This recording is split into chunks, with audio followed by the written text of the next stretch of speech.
You've certainly had a lot of experience in Portland politics. There are a lot of success stories. At the same time, there's been controversy and challenges that you've faced. Sure.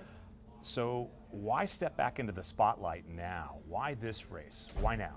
Because Portland is, we all talk about it. Portland is at an inflection point, a tipping point. What really, though, is the instigator for it is it doesn't have to be this bad. It doesn't have to be this bad and for so long. These are tough issues. Every city is facing them, but we are making some mistakes that are avoidable.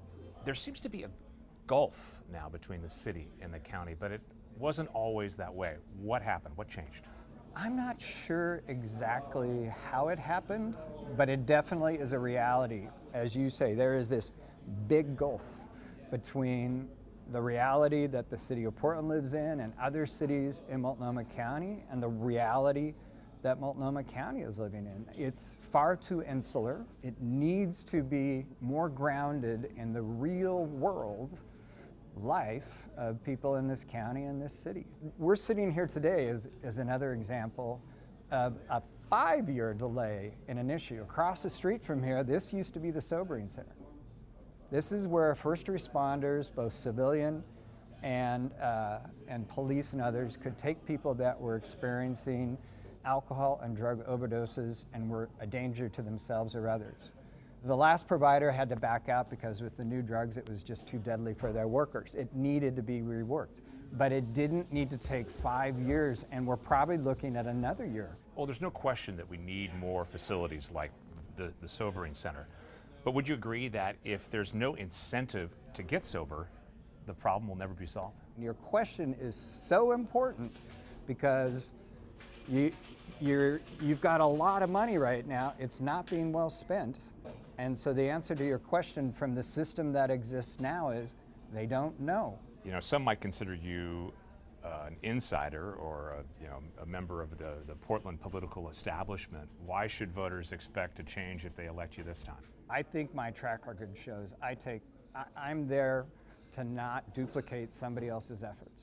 If you're elected into a leadership position or appointed into a high-level position in government, your job is to go after the toughest issues and make progress on them, to seek to solve them. Now, I get labeled divisive for that, but that's what people expect, is you get out there and solve problems.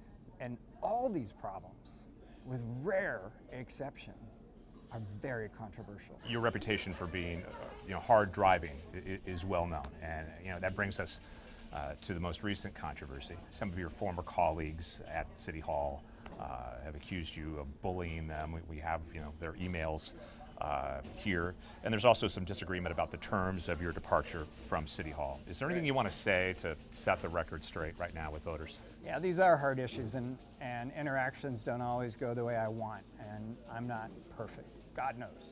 But at a certain point when there's disagreement, I have to move forward. And I don't get up in the morning to make people mad, and they weren't my staff. They were staff in other departments.